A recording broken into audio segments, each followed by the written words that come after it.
Behind the filtered glow of Instagram, Claudia Ochoa Felix rose from Culiacan obscurity to be idolized as the empress of Los Antrax. But beneath the luxury, rumors swirled that she ordered more than 150 hits and even outmaneuvered El Chapo himself. Official records have never tied her to a single murder, yet cartel insiders and authorities alike still debate her true power and the suspicious circumstances of her death. What if the most dangerous woman in Mexico was hiding in plain sight? The answer begins with the double life she never stopped denying. Claudia Ochoa Felix was born around 1987 in Culiacan, Sinaloa, a city known for its deep ties to Mexico's drug trade, but also for neighborhoods filled with working families and sharp economic divides. She described her upbringing as modest, saying she studied nursing and became a mother at a young age. Official records from her early life are scarce. No school enrollment lists, no birth certificates, and no detailed family histories have surfaced in public archives. Even those who live nearby recall little about her childhood, and there are no confirmed accounts of her first jobs or the exact path she took through Culiacan's crowded streets. Her story, at least the one she told publicly, was of a woman determined to build a better life for her children. She spoke of long days, hard work, and the hope that education could open doors. But as her name began to circulate beyond Sinaloa, another narrative took hold, one that had little to do with nursing or motherhood. In the years after 2013, Mexican tabloids and online rumor mills started calling her the Empress of Los Antrax. The nickname appeared after the arrest of Jose Rodrigo Arechiga Gamboa, known as El Chino Antrax, who led the Sinaloa cartel's deadly enforcement arm. With El Chino in prison, anonymous sources and social media accounts claimed Claudia had stepped into his place.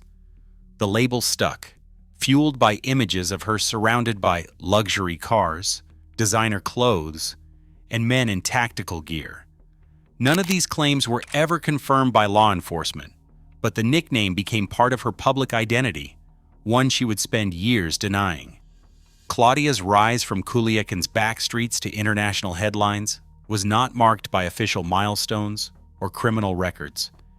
Instead, it was shaped by a swirl of rumor, curated images, and the hunger for sensational stories. She gave only brief glimpses of her real life. A press conference in 2014, flanked by her lawyer brother and her children, where she insisted she had no ties to organized crime and that many of the social media accounts using her name were fakes. She demanded an investigation into those behind the photos and insisted her only ambition was to protect her family from the dangers that came with notoriety. The nickname would follow her everywhere. It appeared in headlines, on Instagram fan pages, and in the whispered conversations of those who tracked cartel power struggles. Yet behind the moniker, the facts of her early years remain stubbornly out of reach. What is known is that Claudia Ochoa Felix's public story began in Culiacan, built on her own words, and the shadows cast by a name she never fully escaped. In June 2014, Claudia Ochoa Felix sat before a crowded room in Culiacan, her face composed, her children at her side, and her lawyer brother just behind her.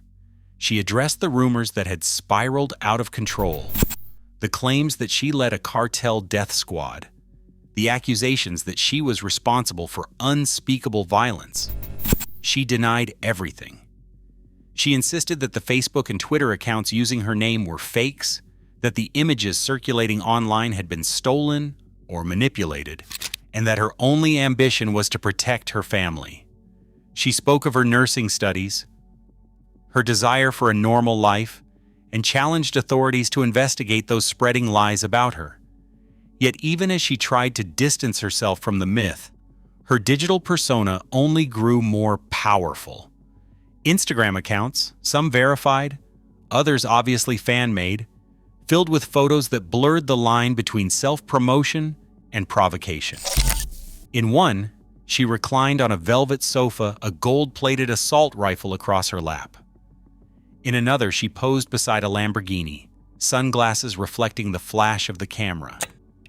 There were images of her holding stacks of pesos, sipping wine with masked men, or standing in nightclubs flanked by men in tactical vests. Sometimes her children appeared in the background, surrounded by luxury. Each post seemed to invite a new round of speculation. The spectacle of Claudia's curated life became impossible to separate from the rumors.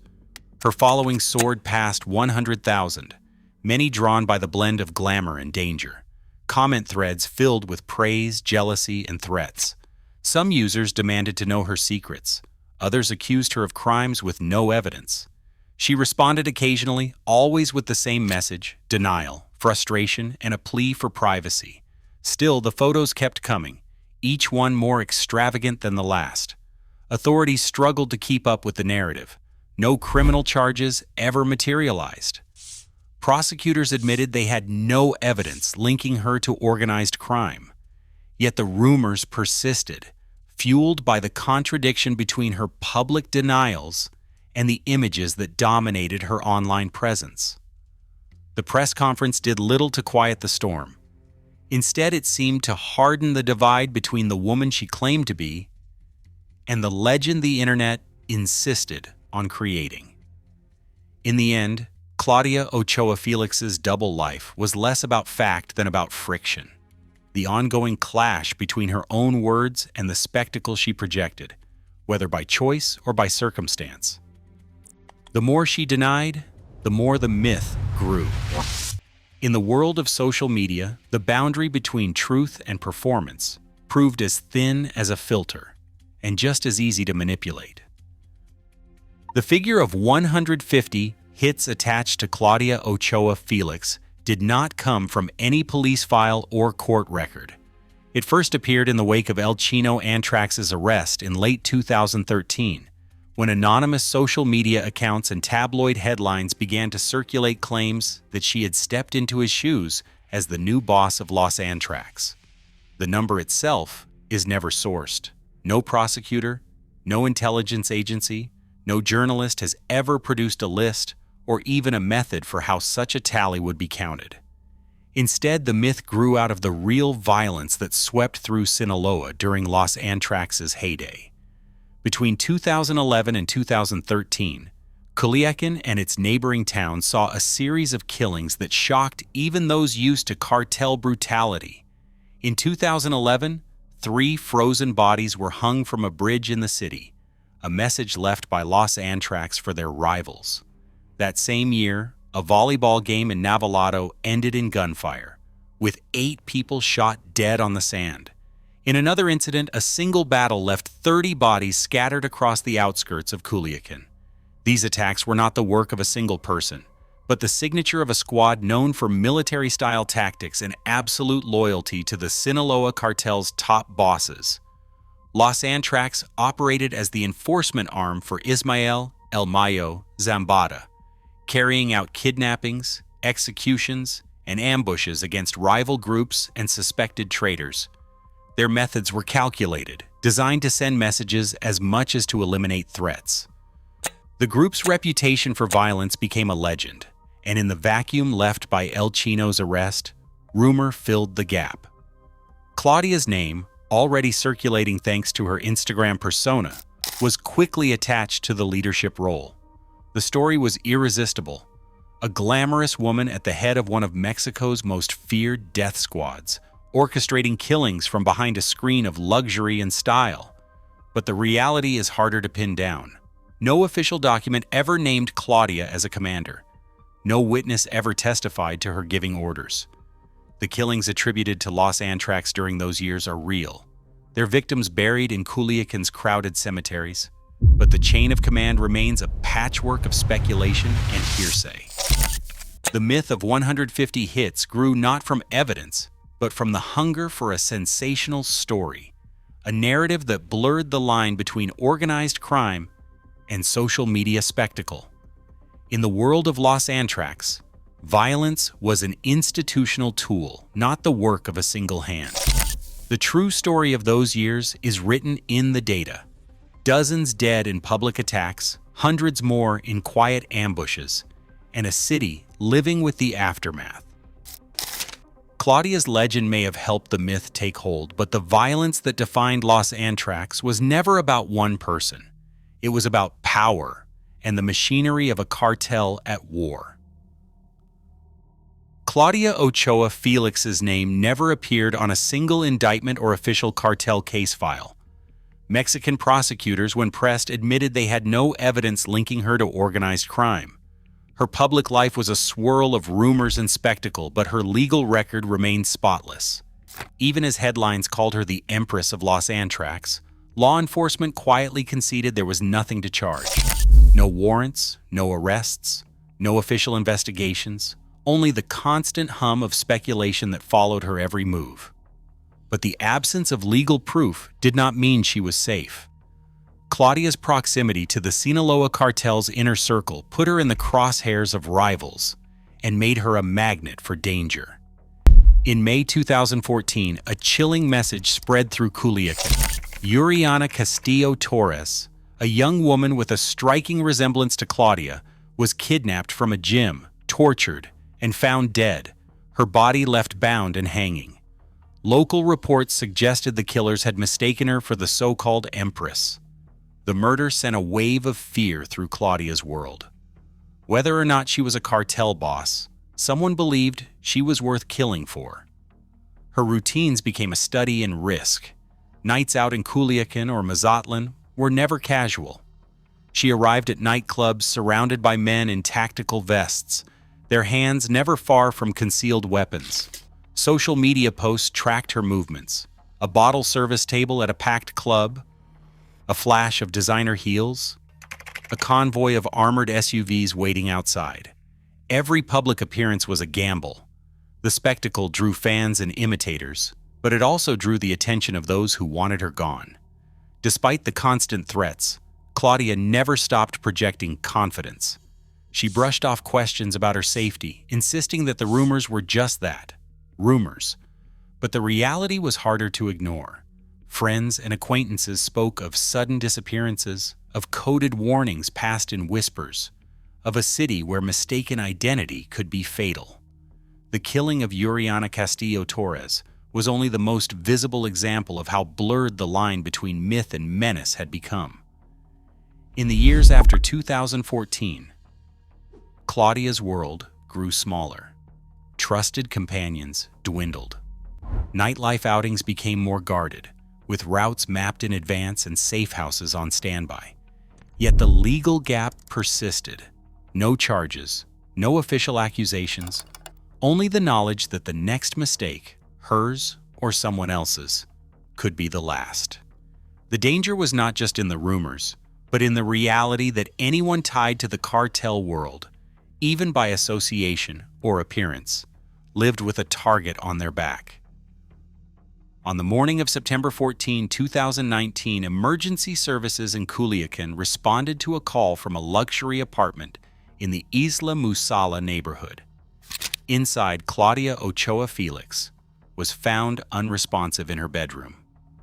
The man who had accompanied her home after a late night at a local nightclub told investigators he had left the apartment briefly that morning and returned to discover her in distress. Paramedics pronounced her dead at the scene. The Sinaloa state prosecutor, Juan Jose Rios Estavillo, addressed the press that afternoon. He confirmed that the autopsy showed no signs of violence or struggle. The official cause of death was pulmonary asphyxiation. Claudia had inhaled her own vomit after consuming a combination of alcohol and other substances. Forensic testing indicated multiple intoxicants in her system, but authorities did not release the full toxicology report to the public. The prosecutor said the death specifically derived from a non-violent cause. Investigators questioned Claudia's companion, who cooperated fully and provided a timeline of their movements from the nightclub to the apartment. No evidence linked him to foul play.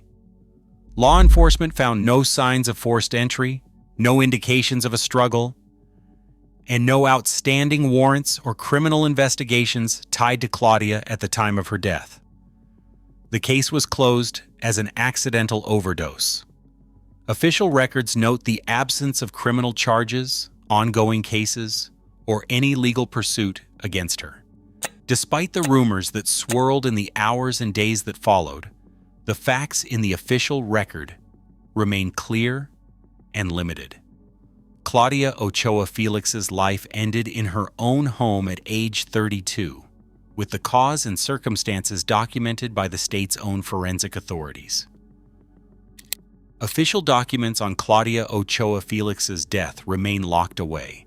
The Sinaloa prosecutor's office never released the full toxicology report, nor did authorities make CCTV footage or first responder logs public. Only a brief summary stating pulmonary asphyxiation after a night of drinking and drugs made it into the record. The man who found her, unnamed in all reports, gave a statement and vanished from the story. No further details, no follow-up interviews, no chain of custody for the evidence. The gaps left behind by these missing files became fertile ground for rumor. Within hours of her death, social media accounts and tabloid sites speculated that she had staged her own disappearance.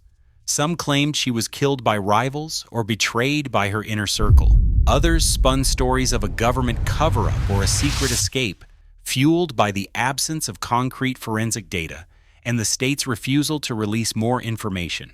The narrative grew even as official voices fell silent. These rumors did more than cloud the facts. They shaped Claudia Ochoa Felix's legacy. Her case became a touchstone in debates about women's roles in organized crime. Commentators argued over whether she was a ruthless boss or a victim of narco fantasy. The spectacle of her Instagram persona, luxury cars, gold-plated guns, designer gowns, became a template for a new kind of notoriety, one that blurred the line between criminal power and social media fame. For some, she was a symbol of female agency in a world dominated by men. For others, her story was just another cautionary tale about the dangers of believing too much in the myth. In the end, the truth about Claudia Ochoa Felix remains as elusive as ever. A story told in fragments, missing records, and the echo chamber of the internet. Today, rumors still outpace facts in Mexico's drug war. Sensational stories fuel clicks, while cartel violence claims nearly 30,000 lives each year, most without justice or answers. Claudia Ochoa Felix's legend blurs the boundaries between myth and evidence, but the real cost remains: a culture where truth is elusive and impunity thrives. What stories do we believe, and which ones demand proof? Share your thoughts below.